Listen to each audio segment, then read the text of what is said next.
महाराज की जय। विघ्नेश्वराय वरदाय सुरप्रियाय लंबोदराय सकलाय जगद्विताय नागाननाय श्रुतियज्ञ विभूषिताय गौरीसुताय गणनाथ नमो नमस्ते। श्री गणपते नमो नमः। हनुमान जी महाराज की जय। हनुमंते नमो नमः। श्री गायत्री माता की जय। श्री सोमनाथ महादेव की जय। श्री कृष्ण कन्हैया लाल की जय। बाल कृष्ण लाल की जय। डोंगरे जी महाराज की जय। श्री सुखदेव जी महाराज की जय। भारत माता की जय। भारत भागवत भगवान जी महाराज की जय। प्रहलाद जी महाराज ने खोड़ा में बेसाड़ा है नरसिंह भगवाने और प्रहलाद जी महाराज से स्तुति करी रह्या छे और स्तुति माटे डोंगरेजी महाराज एना माटे थईने लखे छे कि ज्यारे सुख मळे त्यारे भगवाननी स्तुति करो। सुखमां भगवानने कहेजो कि हूँ लायक नथी छतां आपे मने खूब सुख आप्युं छे, बहु धन आप्युं छे। सुखमां प्रभुने साथे राखवाथी तमारा घेर दुख कोई दिवस आवशे नहीं। तमारा जीवनमां कोई दुखनो प्रसंग आवे तो ते दुखमां पण भगवाननो उपकार मानजो, दुखमां पण भगवाननी स्तुति करजो। मनने वारंवार समजावो कि प्रभुए मने सुधारवा माटे सजा करी छे। प्रभुए मारा पापना प्रमाणमां बहु ओછી सजा करी छे। मानवने खबर नथी होती कि मैं केटલું पाप कर्युं छे। लोको पुण्यनो हिसाब राखे छे, कोई सदकार्य कर्या होय तो हिसाब राखे, पापनो हिसाब राखता नथी। पुण्य थाय तो भूली जाजो पण पापने भूलता नहीं। सुखमां भक्ति करे ते दुखी थतो नथी, दुखमां भगवाननी स्तुति करे એટલે તેના ઉપર દુઃખની બહુ અસર થતી નથી। સુખાવસાને ઇદમેવ સારમ દુઃખાવસાને ઇદમેવ જ્ઞેયમ દેહાવસાને ઇદમેવ જાપ્યમ ગોવિંદ દામોદર માધવેતિ। દિવસમાં 3 વખત ભગવાનના વખાણ કરો। ભગવાનની સ્તુતિ સંસ્કૃત ભાષામાં જ કરવી જોઈએ એવું નથી। ભગવાનને બધી જ ભાષા આવડે છે। દ્વારિકામાં હમણાં હું ભાગવત કથાના એક આયોજન માટે બધે તપાસ કરવા ગયો હતો। એમાં સ્વામિનારાયણ આશ્રમ બહુ સરસ છે, અદ્ભુત છે, સરસ જગ્યા છે। એક રૂમ ડબલ બેડના એક રૂમના 2000 રૂપિયા છે ત્યાં ભાવ।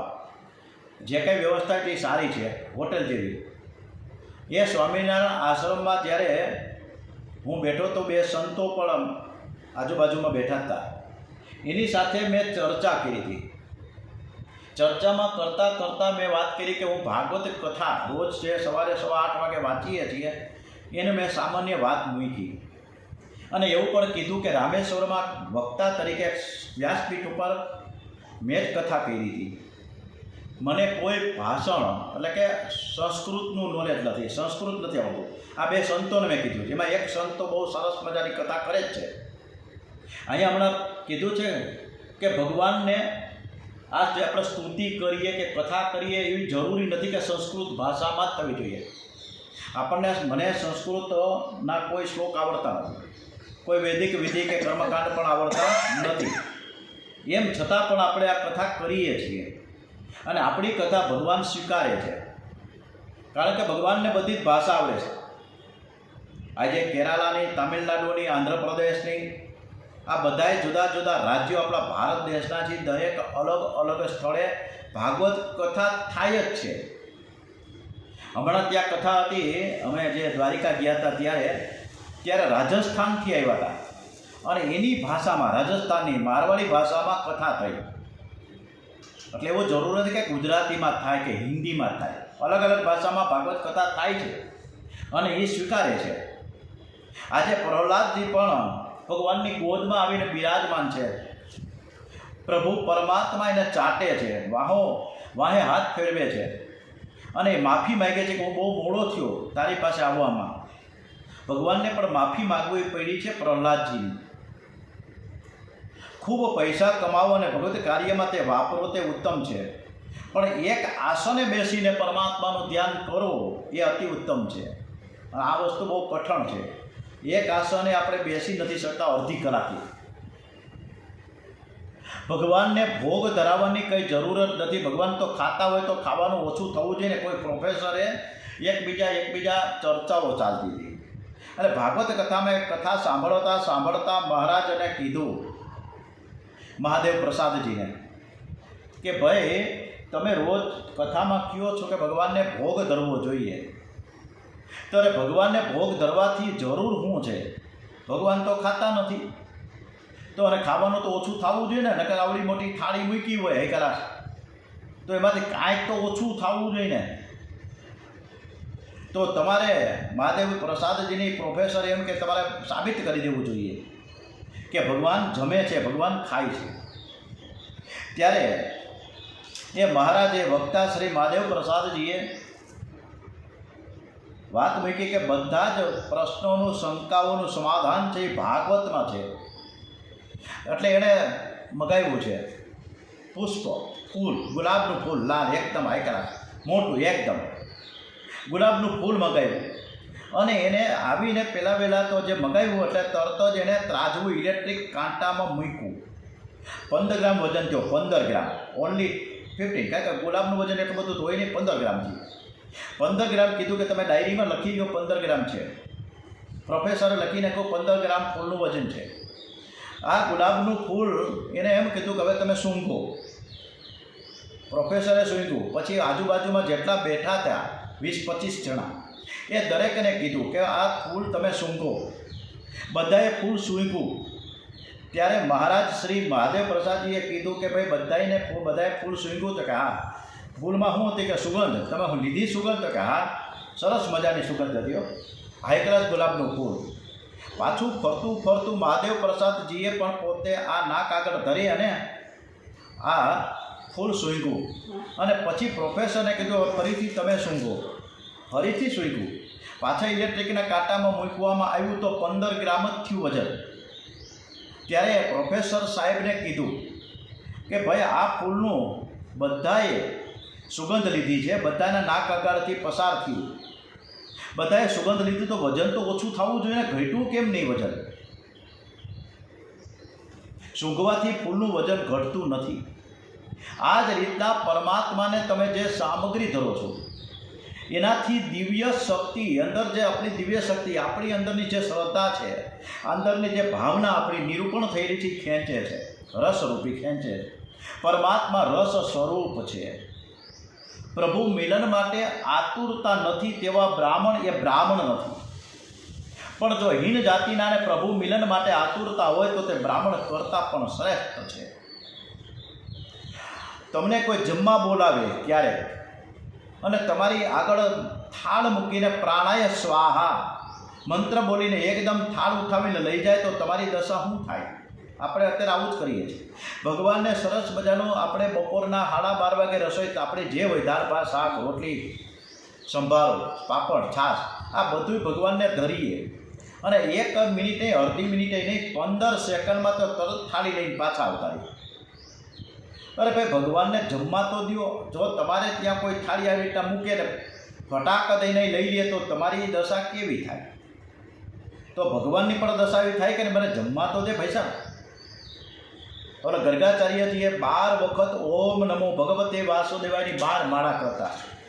ભગવાનને થાળ ધરે ને ત્યારે અને સ્તુતિ કરે કે ભગવાન તમે જમો.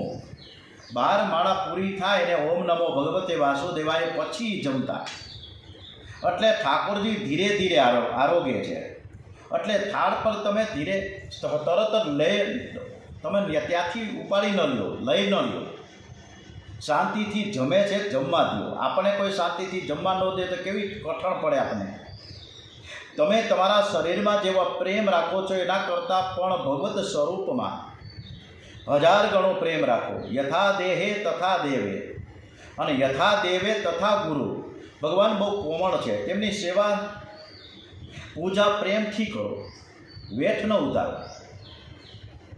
ઘણા લોકો ઠાકોરજીને તરબાલામાં પધરાવે અને પછી કોઈ ભાઈબંધ બોમ્બેથી મળવા આવ્યો હોય અને તો એને આવે કે ભાઈ બેસ હું આવું જ છું, તો ભગવાન તરબાના મારી જાય અને ઓલા ભાઈબંધની હારે કલાક ત્યાં ચર્ચા ચાલે, વાર્તા થાય. તો ઠાકોરજી તો એ તરબાનામાં બિચારા શાંતિથી બેઠા રાહ જોવે કે આ ભાઈ ક્યારે આવે અને મને ક્યારે એ સ્નાન કરાવીને બિરાજમાન કરે. આપણને કોઈક ઠંડીની ઋતુમાં તળાવમાં અડધો કલાક બેસાડી રાખે તો દશા કેવી થાય? ઠાકોરજીને પરિશ્રમ થાય છે, સેવા પ્રેમથી કરો, જેથી ઠાકોરજીને તમારું ઘર છોડીને બીજી જગ્યાએ જવાની જરૂર જ ન પડે. એકનાથજી મહારાજ હંમેશા આખો દિવસ પ્રભુ સેવા અને પ્રભુ ભજન કરતા.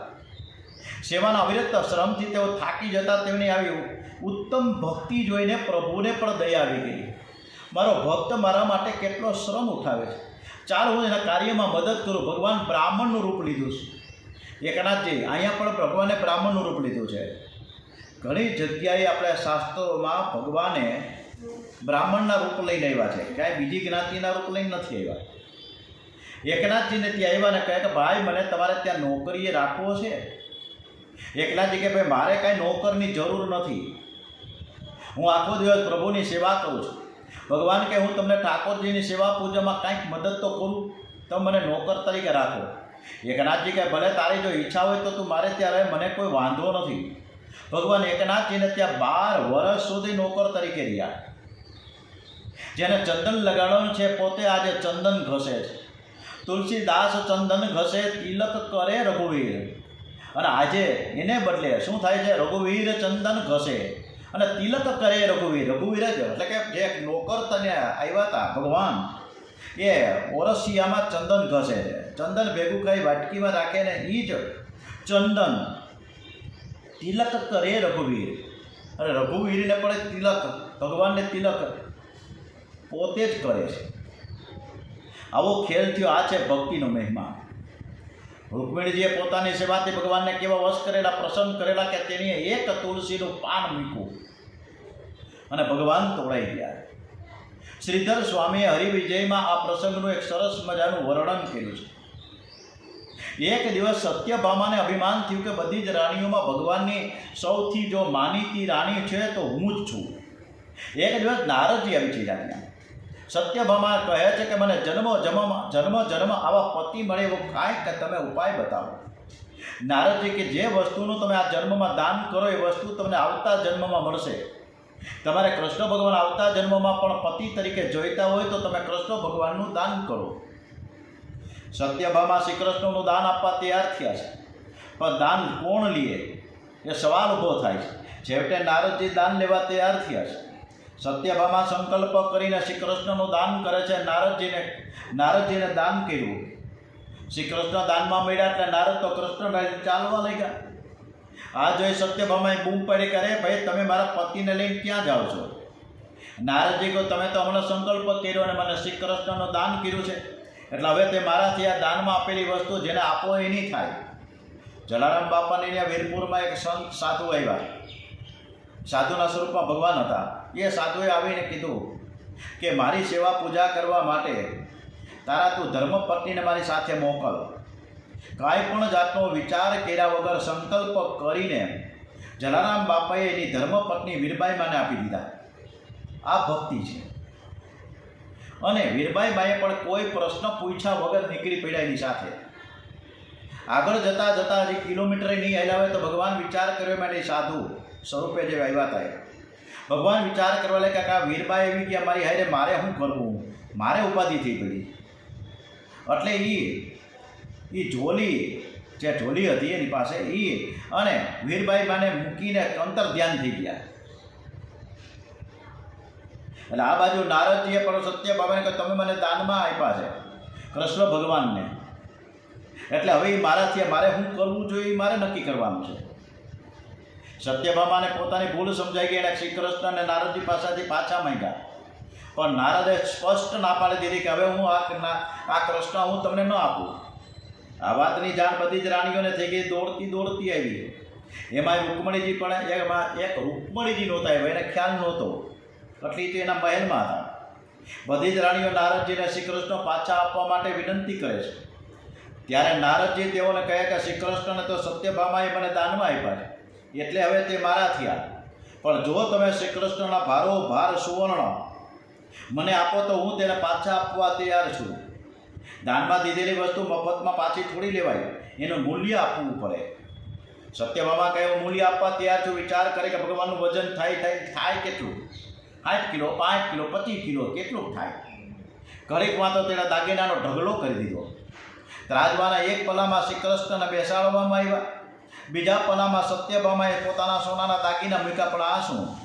સત્યભામાએ પોતાના સગડા દાગીના પલામાં મૂક્યા છતાંય પણ શ્રી કૃષ્ણવાળું પલું ઉચકાતું જ નથી. પછી તો હીરા ને મોતી ને સ્વયં મતક મણી અરે કેટલું બધું મૂક્યું. બધી રાણીઓ ગભરાઈ ગઈ. એ દોડતી દોડતી પોતાના સુવર્ણ સોનાના અલંકારો લઈને આવી અને એ પણ પલામાં મૂક્યા. છતાં શ્રી કૃષ્ણવાળું પલું નીચું ને નીચું જ રહ્યું, ઊંચું જ ન થાય. જીવને અભિમાન આવે તો ભગવાન કેમ હલકા થાય? શ્રી કૃષ્ણની કિંમત શું જર ઝવેરાત કે સુવર્ણના દાગીના આભૂષણેથી થઈ શકે? રાણીઓ શ્રી કૃષ્ણની કિંમત દાગીનાઓથી કરવા લાગી એટલે હજારો મણ દાગીનાઓથી ભગવાન તોલાતા નથી. સત્યભામાનું અભિમાન ઉતારવા ભગવાનને આ લીલા કરી છે. છેવટે આ વાતની જાણ રૂકમણીજીને થઈ. સત્યભામા રૂકમણીજીને શરણે ગયા. રૂકમણીજી ત્યાં આવ્યા છે. એ ભેદ સમજી જાય છે. કહે છે કે ભગવાનને કોઈ દાગીનાઓથી તોડાતા હશે ભાઈ સાહેબ, તમે બધા છટાવૈયા જાઓ.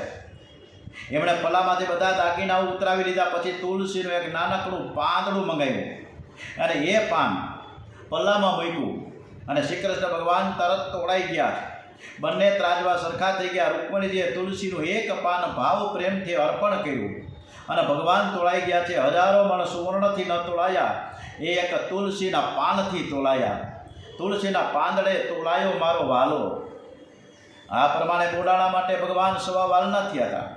ડાકોરમાં બોડાણાની પત્નીએ રણછોડરાયજીની મૂર્તિની સામે બીજા ત્રાજવામાં સવા વાલની વાડી મૂકી અને ત્યાં ભગવાન તેના વજન જેટલા હલકા બની ગયા છે.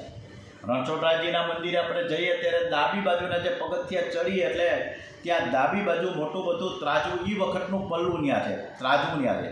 અત્યારે કાચથી મઢી દીધું છે, તમને દેખાશે ત્યાં જાઓ ત્યારે દર્શન કરશો. એ ત્રાજવામાં વાલની વાડીથી ભગવાન તોડાયા. દક્ષિણ ભારતમાં એક કથા સરસ મજાની છે. એક ગામમાં એક ગ્રસ્તને આપણી શક્તિ, આપણી ભક્તિ, આપણો વિશ્વાસ કેવો હોય તો ભગવાનને પણ ગમે ત્યાંથી આવવું પડે.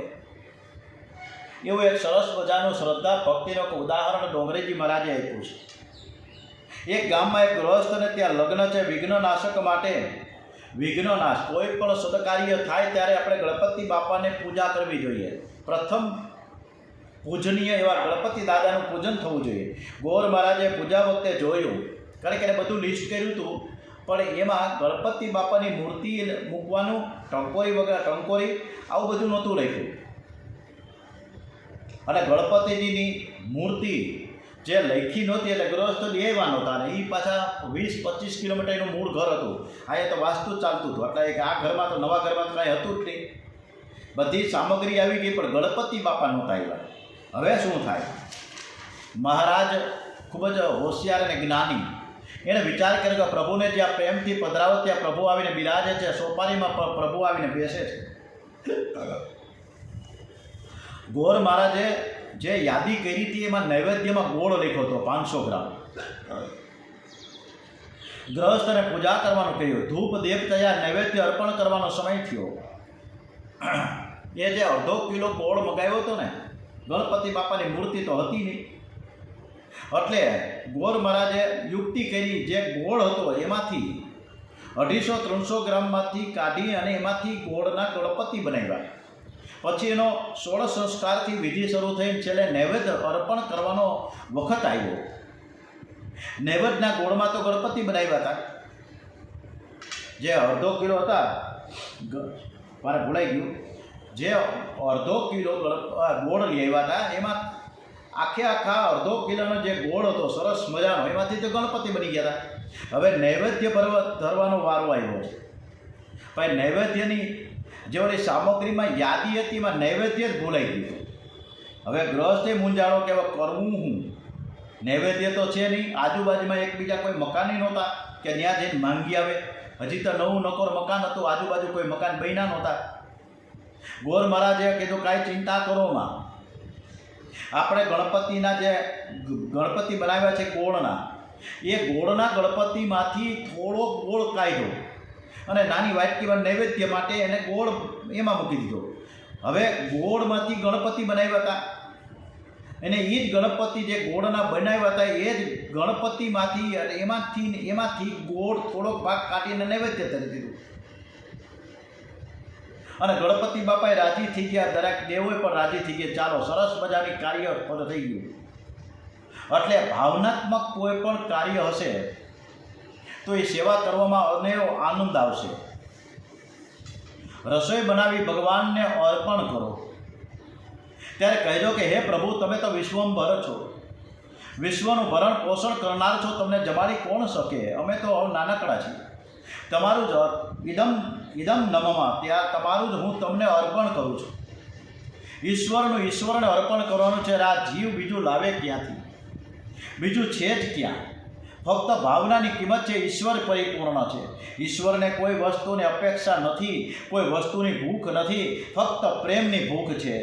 જ્ઞાન માર્ગમાં ત્યાગ અને વૈરાગ્યની જરૂર છે. જમો થાળ જીવન ઝારું વારી. એ ભગવાન, અમે તમને જે થાળ ધરીએ એ તમે જમો. નામદેવ મહારાજ 3 વર્ષના 5 વર્ષના જીવકાકના નાનકડા હતા. એ 5 વર્ષના નામદેવજી મહારાજ વિઠ્ઠલનાથની સેવા કરતા હતા.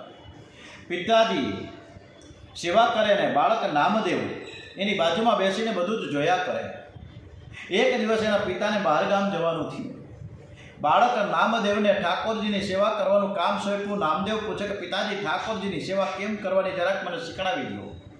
પિતાજી કહે, બેટા, ઘરના માલિક વિઠ્ઠલનાથજી છે, તેમની સેવા કર્યા વિના ખાઈએ તો પાપ લાગે. આ ઘરમાં જે કાંઈ છે તે આપણું નથી, વિઠ્ઠલનાથનું છે. નામદેવ પૂછે, પિતાજી પાપ લાગે તો શું થાય? પિતાજી કહે, પાપ લાગે તો ઠાકોરજી મારે, આપણને સજા કરે.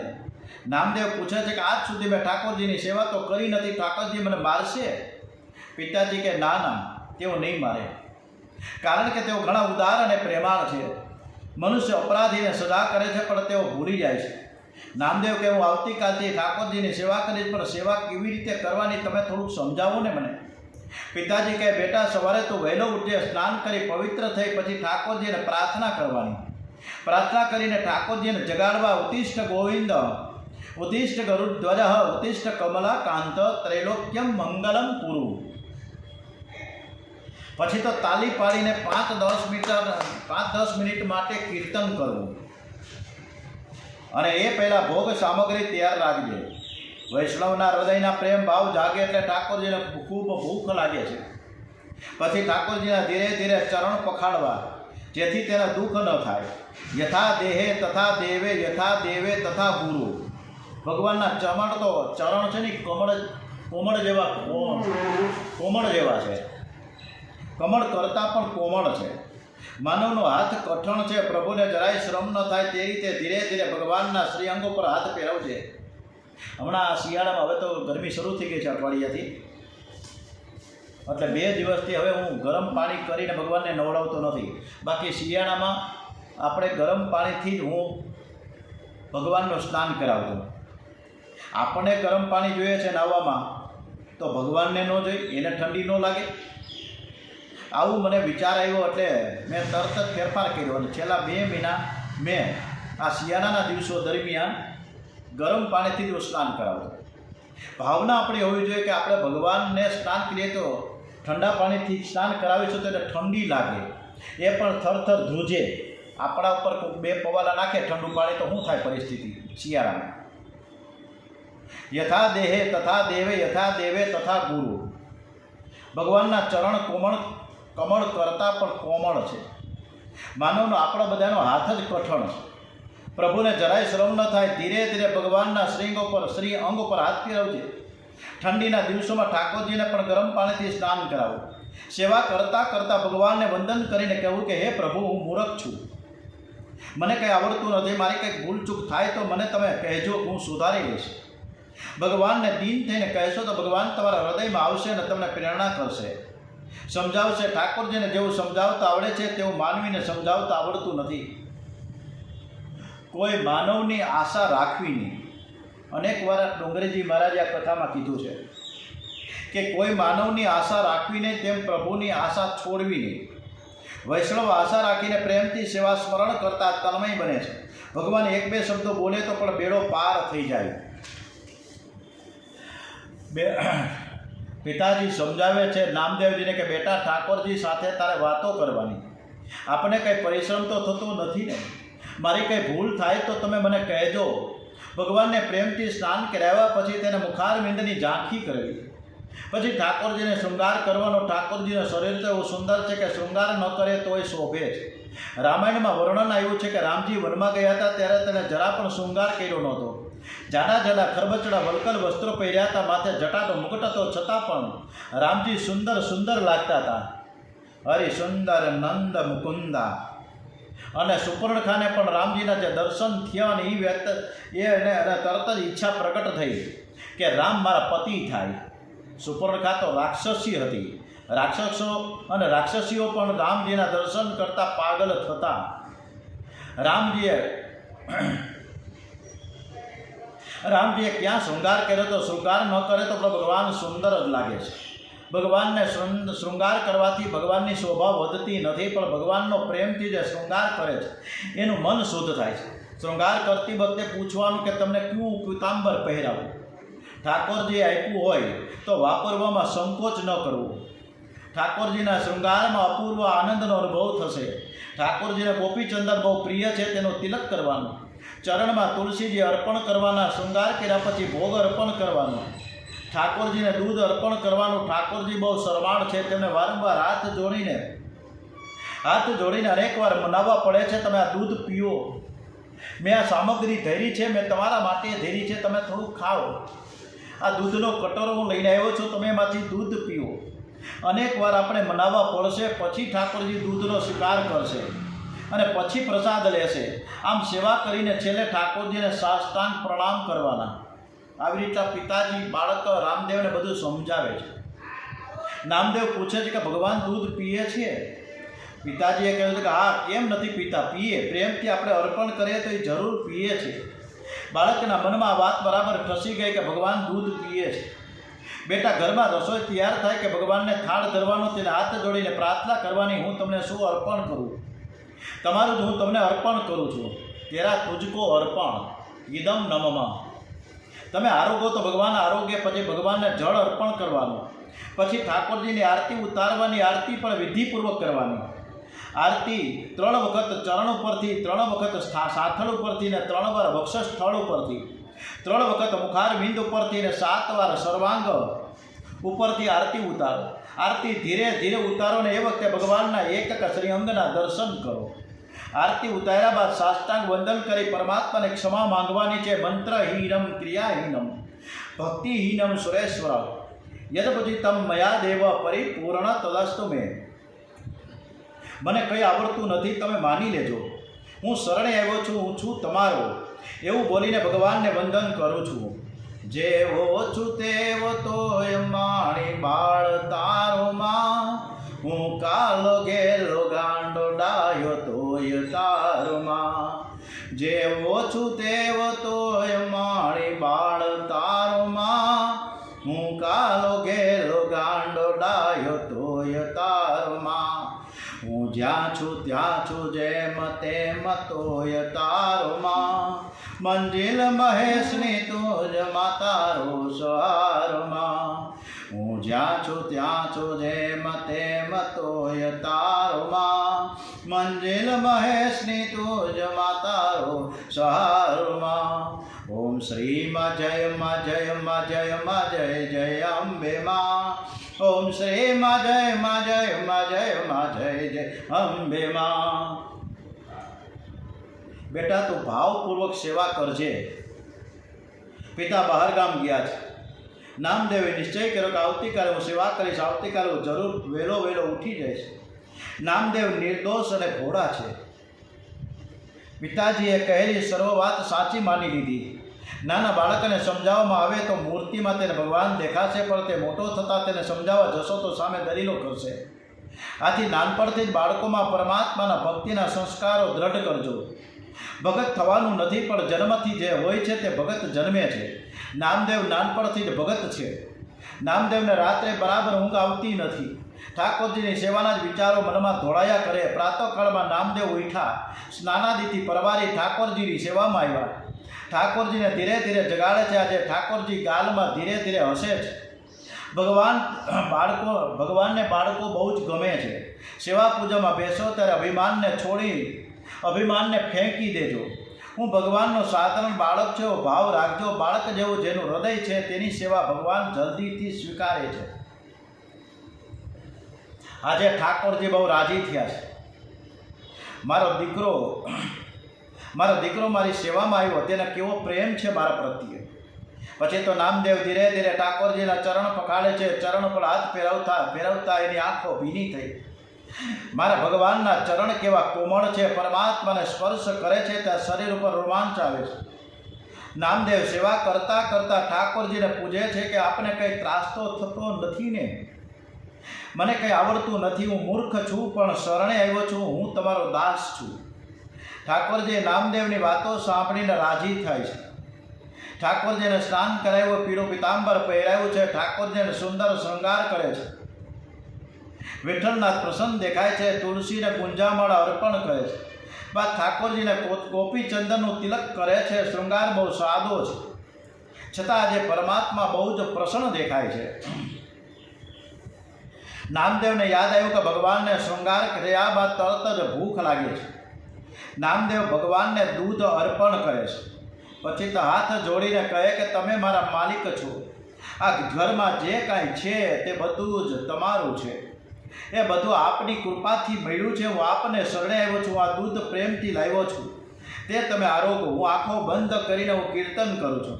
ત્યાં સુધીમાં તમારે દૂધ પીવાનું છે. નામદેવે આંખો બંધ કરી અને કીર્તન ચાલુ કર્યું. હરે કૃષ્ણ કૃષ્ણ કૃષ્ણ હરે હરે, હરે રામ રામ રામ હરે હરે. નામદેવ આંખ ખોલી કટોરામાં જુએ તો દૂધ એમનું એમ પડ્યું છે. ઠાકોરજીએ દૂધ નથી પીધું. નામદેવ હાથ જોડીને કહે કે આપ દૂધ કેમ પીતા નથી? મને પિતાજી કહેતા હતા કે આપને બહુ મનાવવા પડે છે, ત્યાર પછી આપ દૂધ પીઓ છો. હવે આપ દૂધ પીઓ. પિતાજી ઘરમાં નથી એટલે આપ દૂધ કેમ નથી પીતા? એ તો થોડા દિવસ પછી આવવાના છે. મારી સેવામાં કંઈ ભૂલ થઈ હોય તો મને માફ કરજો. મારા પિતાજી મને કહેતા હતા કે ઠાકોરજી બધું જ ભૂલી જાય છે. હું પાપી છું, અપરાધી છું. મેં આજ સુધી આપની સેવા કરી નથી, પણ આપ તો અતિ ઉદાર છો. હે નાથ, કૃપા કરીને આટલું દૂધ પી જાઓ. તમને ભૂખ લાગી હશે. શું દૂધમાં તમારે કાંઈ ખાંડ ઓછી છે એવું લાગે છે?